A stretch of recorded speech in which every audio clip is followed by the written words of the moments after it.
한 걸음 먼저 만나는 뉴스, 한결 더 파헤치는 분석. 여러분께서는 지금 KBS 1라디오 정준희의 최강시사를 듣고 계십니다.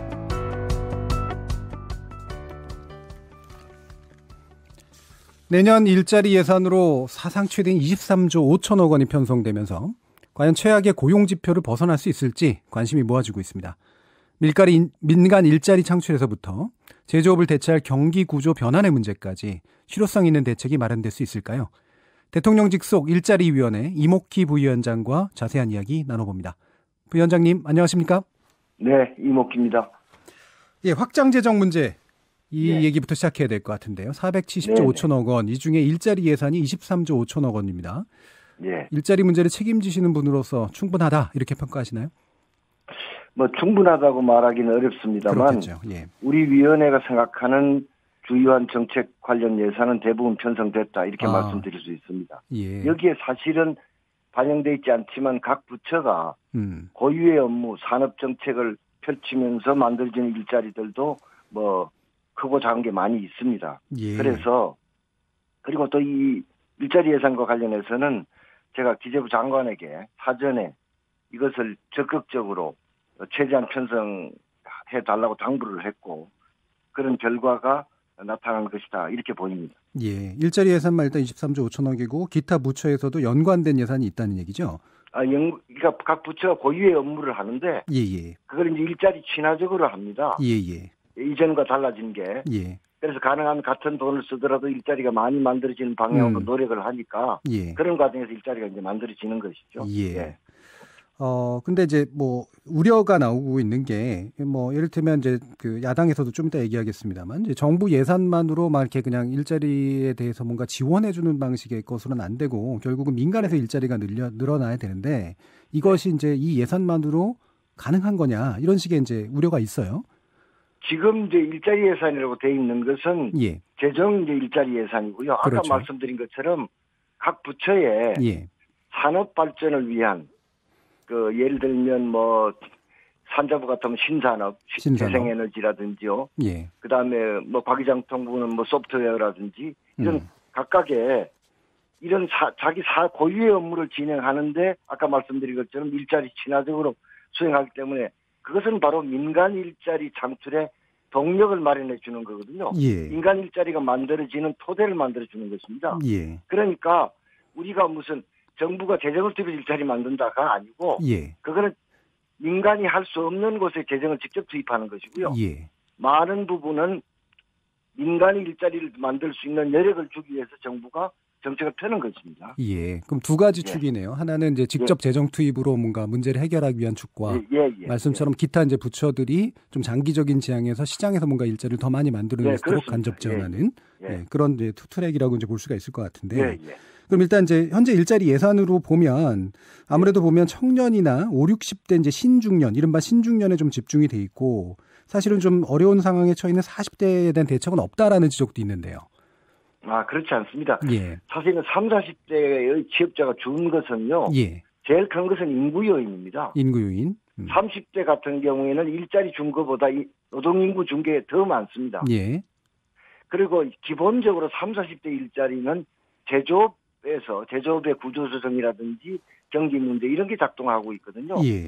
이런 것을 위해서 정부가 대책을 마련하는 것이고 예컨대 30, 40대에 무슨 이런 노인 일자리 같은 건 노인 어르신들은 시장에서 일자리를 구하기 어렵지 않습니까? 그렇죠. 예. 그런 경우는 노인 일자리 직접 만드는 것이고 30, 40대는 야당이 그렇게 주장하는 시장에서 일자리를 만들어야 되기 때문에 그런 쪽에 아까 말씀드린 민간이 일자리를 만들 수 있는 여력을 더 갖도록 정부가 지원하는 이런 역할을 하는 것입니다. 그러니까 일자리 예산의 성격상 취약계층이라고 볼 수 있는 청년이나 5, 60대에 일단 집중하는 게 옳고 그다음에 30, 40대 같은 경우는 인구 변동의 문제도 있을 뿐더러 이제 장기적인 경제구조 변동을 좀 대비하는 그런 산업 예산으로 쓰여야 된다는 말씀이죠. 그렇습니다.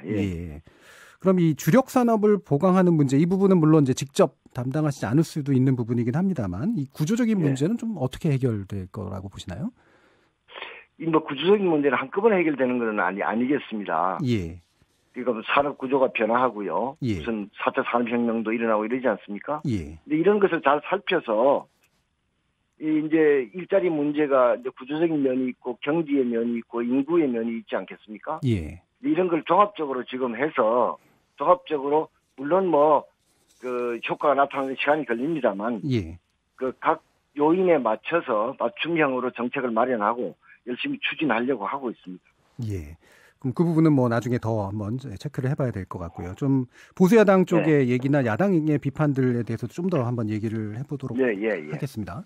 이 자유한국당이 세금 중독 예산이라는 되게 강한 표현을 썼어요. 어떻게 보시나요? 그 양반들은 그분들은 그런 말씀을 하시면서 선진국의 사례는 왜 무시하는지 모르겠습니다. 죄송합니다. 그분들은 이제 기업 프렌들리 해라, 재벌 프렌들리 해라, 규제 혁파해라. 그러면 낙수 효과가 생긴다. 뭐 이런 주장을 지금도 하시는 것 같은데요.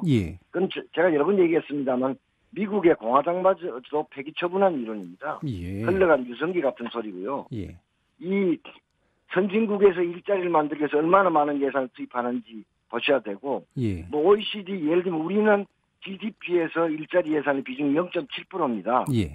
OECD 평균은 1.31%입니다. 그러니까 우리의 2배쯤 됩니다. OECD 중에는 뭐 선진국도 많이 있습니다만 뭐 우리랑 비슷하거나 우리보다 아직도 경제 발전 정도 낮은 나라도 있지 않습니까? 이런 것에는 왜 눈을 감는지 모르겠습니다. 그러니까 OECD는 평균 우리에 비해서 대략 배에 가까운 일자리 예산을 쓰고 있습니다. 그러니까 이걸 세금 중독 예산이다. 물론 뭐 정치니까요. 그런 뭐 프레임을 만들려고 노력을 하겠습니다만 적절치 않다. 이렇게 생각합니다.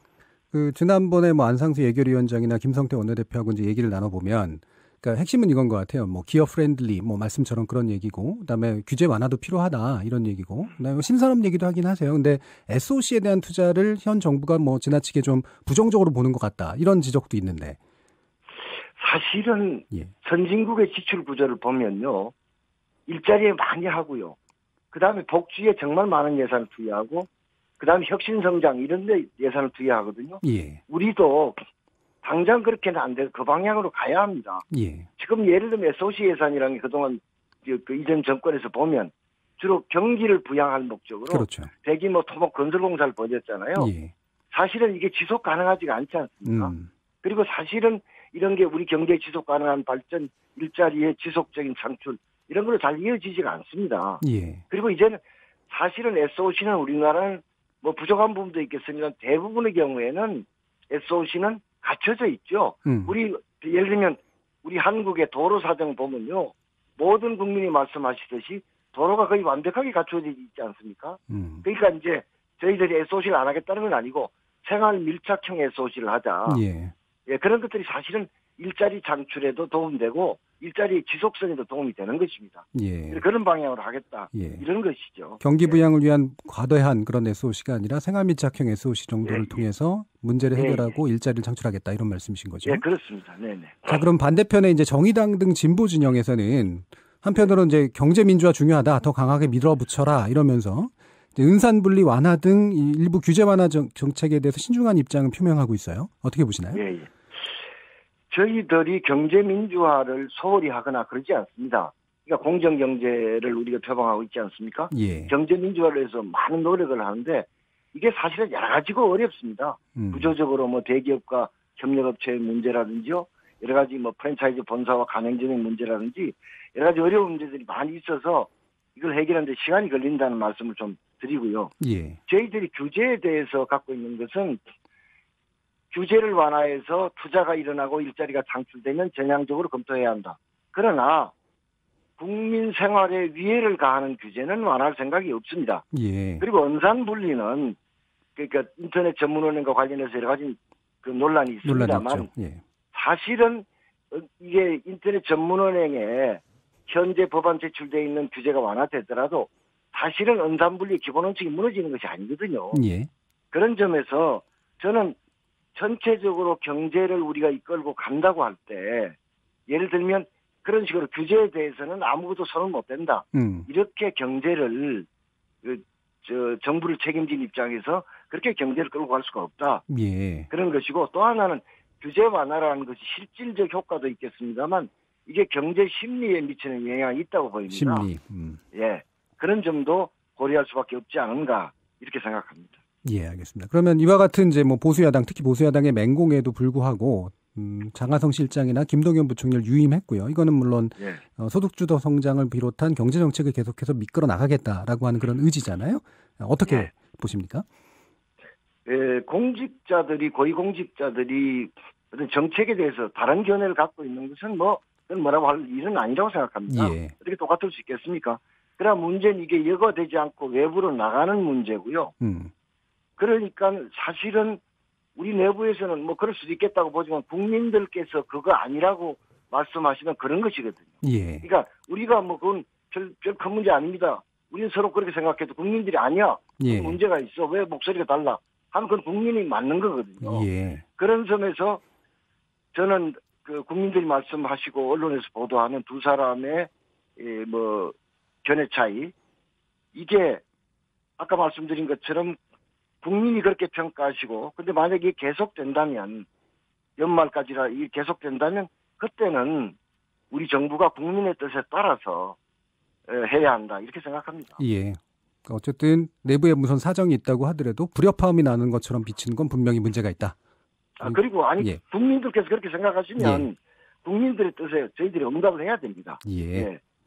그 응답이라는 건 좀 기다려보고 이제 판단하셔야 될 것 같아요. 우선은 좀 기다려보고. 예. 그리고 아까 제가 딴 데서도 말씀드렸습니다. 연말까지 만약 국민들이 그런 평가를 하시면. 예. 그건 정부가 응답을 해야죠. 예. 응답을 할 필요가 있다. 네, 알겠습니다. 지금 대통령직 속 일자리위원회 이목희 부위원장과 이야기 나누고 있고요. 뒤에 얘기를 좀 더 나눠보도록 하겠습니다. 대통령이 이제 고용의 양과 질이 개선됐다라고 언급을 하셨는데, 근데 문제는 국민들의 체감 문제잖아요. 방금도 얘기하신 것처럼 국민들이 어떻게 보느냐가 더 중요하다라고 하셨으니까. 네, 그렇습니다. 예. 이 국민들의 체감 문제 이거 어떻게 생각해야 되나요? 아마 대통령이 그렇게 말씀을 한 거나 뭐 다른 정부 고위공직자가 얘기를 하는 것은 그동안 사실은 일부 언론이 사실은 지나치게 공격을 하고 있습니다. 예를 들어서 물론 신규 일자리 숫자는 그렇게 이제 의미 있게 늘지 못했습니다만, 그렇죠. 예를 들면 그 상용직 근로자 수가 꾸준히 증가한다든지, 고용원이 없는 자영업자는 감소했습니다만 고용원이 있는 자영업자 숫자는 증가했다든지, 혹은 취업률이 견고하게 67% 선을 유지한다든지, 이런 것을 이제 설명하는 차원에서 나온 것 같고요. 예를 들면 이제는 신규 취업자 30만, 40만 증가의 시대는 이제는 올 수가 없습니다. 구조상. 현실적으로 불가능합니다. 인구가 노동력 계속해서 감소한다든지요. 혹은 계속해서 이루어지는 자동화, 대형화, 뭐 이런 취업 유발 개수의 감소 이런 것 때문에, 그래서 이제 고용 지표를 보는 관점도 좀 변화될 필요가 있다. 뭐 그런 것이고요. 어쨌든 간에 그러나 국민들께서 체감을 그렇게 못하시면 그건 역시 정부가 돌아봐야 할 문제다, 이렇게 생각합니다. 예를 들면 청년과 취약계층의 일자리 문제가 심각하다든지, 소득 양극화가 개선되지 않고 또 악화된다든지 이런 문제에 대해서 사실은 정부가 뼈저리게 인식을 하고 있습니다. 그리고 국민께 죄송하고, 그리고 이 상황을 개선하기 위해서 할 수 있는 모든 노력을 지금 입체적으로 전개할 생각이다, 이런 말씀 드리겠습니다. 이 소득주도 성장 정책이라고 하는 것의 모든 것이 최저임금 인상으로 이제 집결되는 건 아니다라고 분명히 정부도 언급하고 있지만, 실제로 이제 야당의 공격도 그쪽으로 집중되고 있고요. 근데 국민의 눈으로 보면 사실 최저임금 인상 외에 잘 보이는 정책이 있는 건 아니거든요. 이 부분은 또 어떻게 생각하세요? 예를 들면 이제 소득주도 성장이라는 건 세 가지를 함께 하겠다는 것입니다. 소득을 늘려주고, 소비 지출을 줄여주고, 그다음에 복지와 사회 안전망을 통해서 이전 소득이라든지 이런 것을 높여준다. 이게 합쳐진 게 소득주도 성장인데, 그러니까 각각을 위해서 정부가 최선을 다하고 있거든요. 예컨대 가계 지출을 줄여주는 일이라든지, 뭐 예를 들면 복지 사회 안전망, 복지 예산 같은 건 뭐 올해도 상당합니다만 내년에도 사실은 대폭 늘리지 않았습니까? 이런 노력들을 하고 있는데, 이 소득주도 성장이라는 것을 최저임금 딱 하나하고 덩치시켜서 그렇게 이제 비판과 공격을 하는데 그건 적절치 않죠. 소득주도 최저임금 인상이 소득주도 성장의 한 주요 수단이면 틀림없지만 그게 소득주도 성장이 아니거든요. 그러니까 그것만을 갖고 비판하고 공격하는 것은 좀 적절치 않다. 저는 그렇게 생각합니다. 예. 이제 마지막으로 한 30초 정도 드릴 수 있을 것 같은데요. 예. 일자리 사업이 그러니까 지역이 기획하고 정부가 평가하고 지원하는 상향식이 돼야 된다라는 언급이 나왔습니다. 설명해 주시겠습니까? 예. 그거 당연히 그래야 되는 겁니다. 예. 그래서 지금까지는 정부가 세부 사항과 지침을 내리고 그 사업비를 지방 정부가 매칭해서 집행하는 하향적이고 획일적인 방식이었는데요.